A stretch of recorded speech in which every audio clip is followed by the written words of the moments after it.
Urgente? Está uma explosão. Itagan lá atrás. O Erdogan desferiu um golpe devastador em Putin.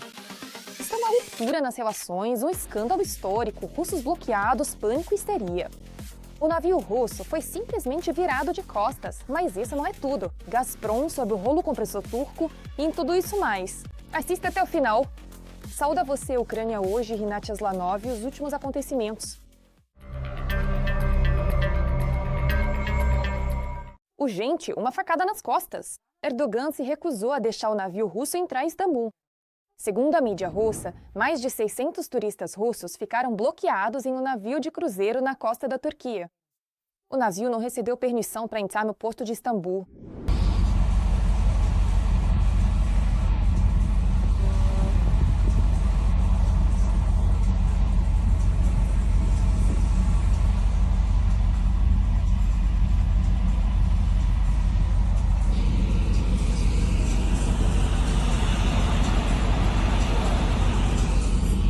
A bordo estão mais de 600 pessoas.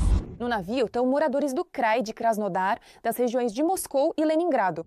Todos eles compraram um cruzeiro de 2 semanas, passando por Marmaris, Antalya, Bodrum e Izmir por 260 mil rublos.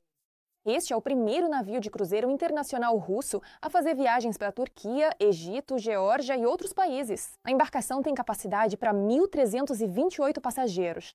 Ela chegou ao Galata Port, mas não recebeu autorização das autoridades turcas. O navio foi obrigado a ficar ancorado. E isso é uma espécie de resposta da Turquia às ações provocativas da própria Rússia. Assim, anteriormente, uma situação semelhante ocorreu com a balsa Sea Bridge, que deveria se tornar a primeira balsa de carga e passageiros entre Trabzon e Sochi em 14 anos. Chegando a Sochi em 8 de novembro, ela foi obrigada a ficar mais de 2 dias na área do Mar Negro, aguardando a decisão do porto, mas acabou não recebendo permissão para atracar. A balsa, com 20 passageiros, foi obrigada a retornar para a Turquia. O governador do Krai de Krasnodar então explicou a recusa, dizendo que Sochi não estava preparada para receber esse tipo de embarcação. A administração de fronteira do FSB, o FSO e a alfândega de Sochi declararam que, nas condições atuais, é tecnicamente impossível iniciar o serviço de balsas entre a Rússia e a Turquia. E aí os propagandistas logo inventaram milhares de razões inacreditáveis para justificar por que o navio turco foi retido. Só que, ao que parece, essa explicação não ajudou muito. A entrada de uma balsa da Turquia em Sochi, do ponto de vista da segurança, realmente parece bastante ambígua. E claro, a questão não são os passageiros, mas sim os veículos que o navio transporta.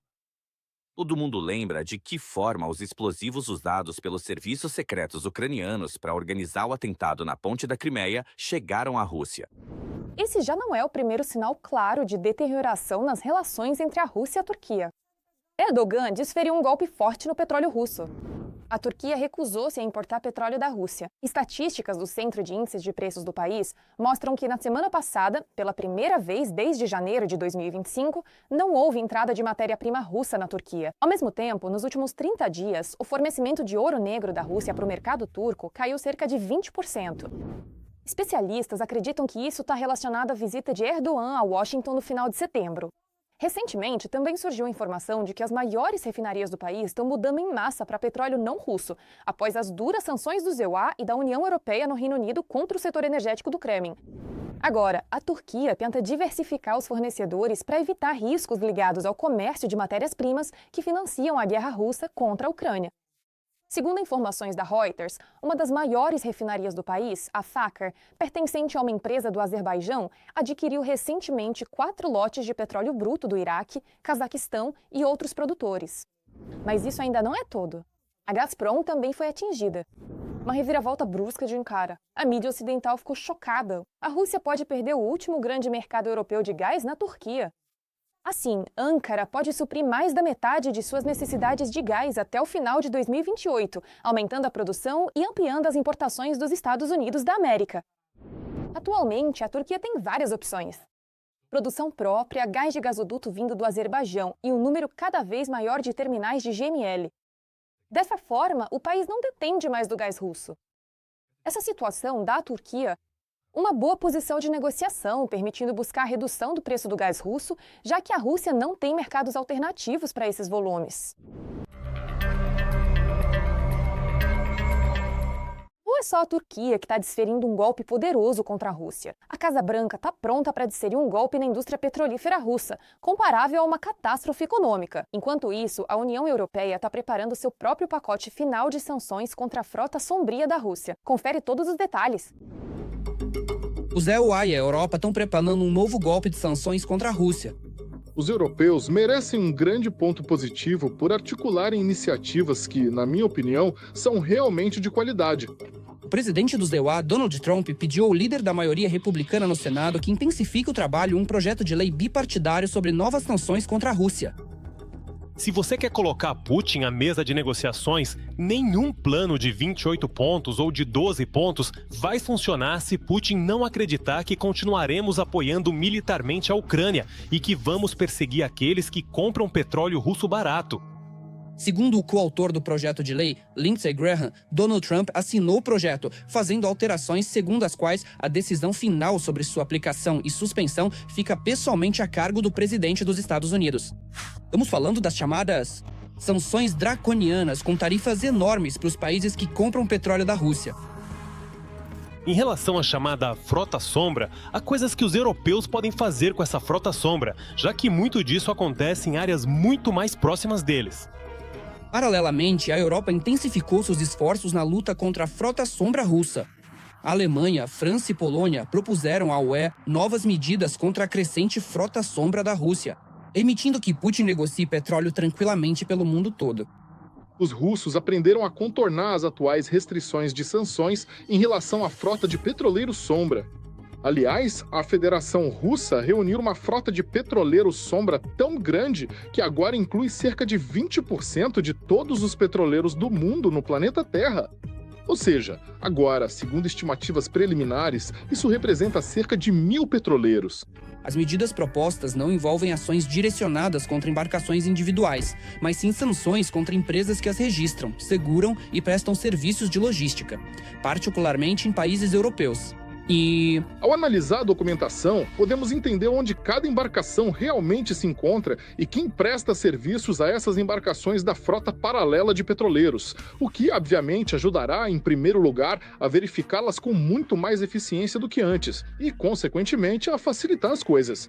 Aplicar sobre eles as sanções máximas, ou seja, não permitir que o petróleo e os derivados russos entrem nos mercados europeus. Segundo dados da Bloomberg, diante das sanções contra a Lukoil e a Rosneft, o preço do petróleo russo Ural caiu para o menor nível dos últimos 2 anos e meio. O preço atual é de $36,61 por barril. As futuras restrições vão atingir de forma extremamente dolorosa a vaca leiteira petrodólar do Putin.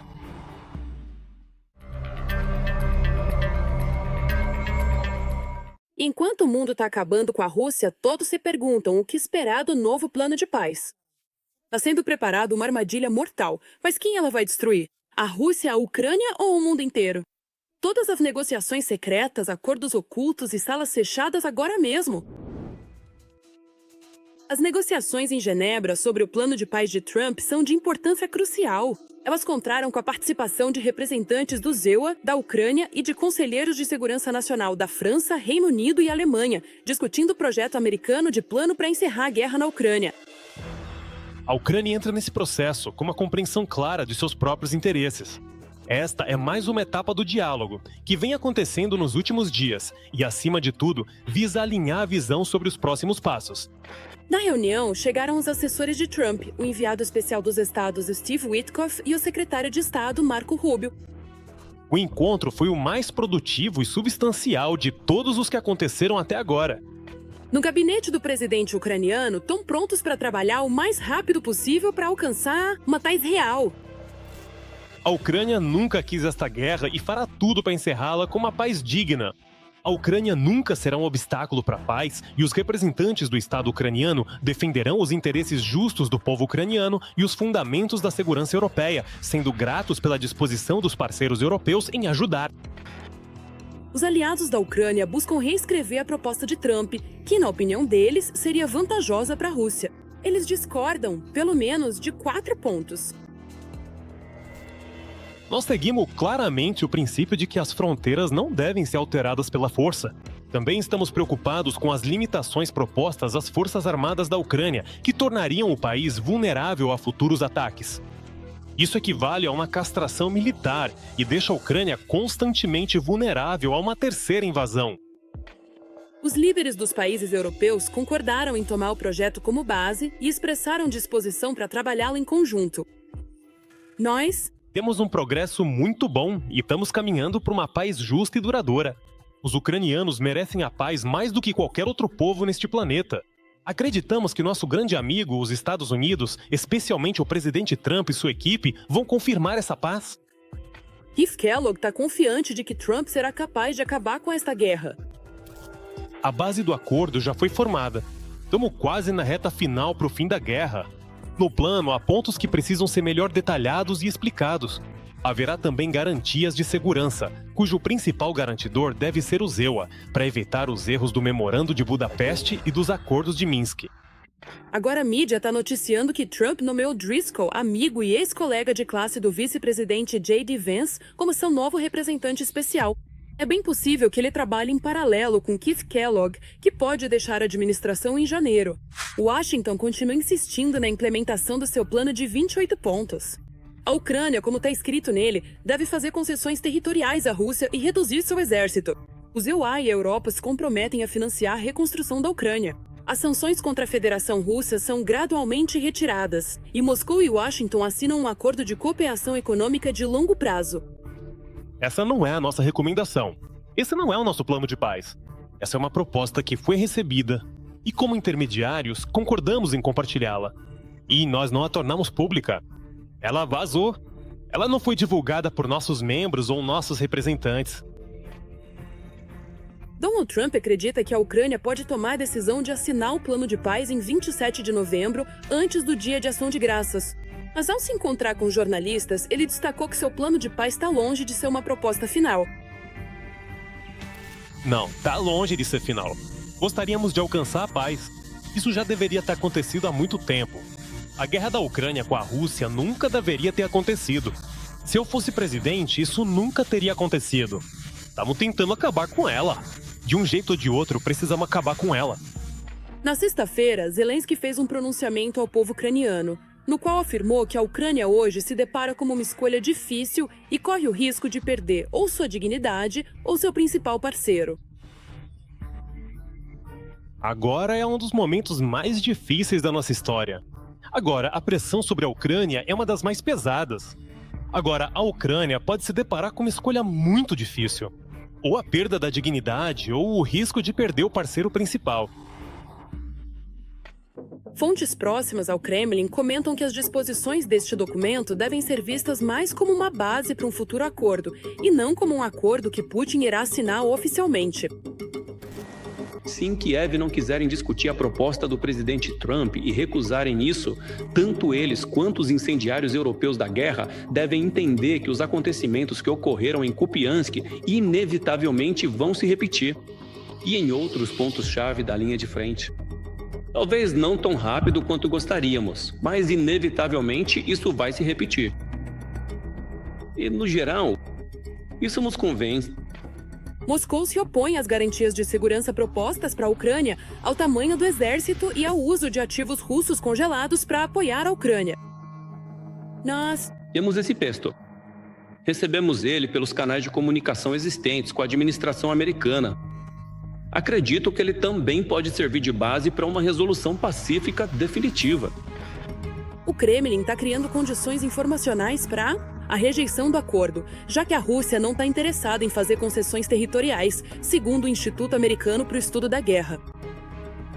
A vitória da Rússia não é inevitável.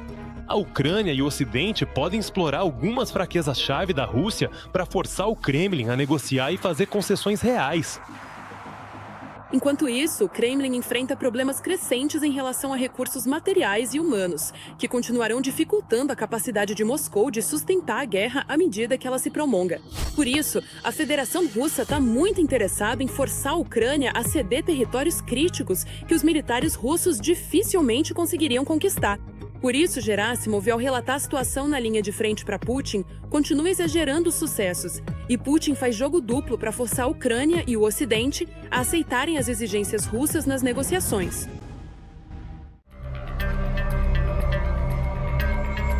E o que você acha dos últimos acontecimentos? Deixe sua opinião nos comentários, curta o vídeo e fique por dentro das principais notícias. Vem mais por aí!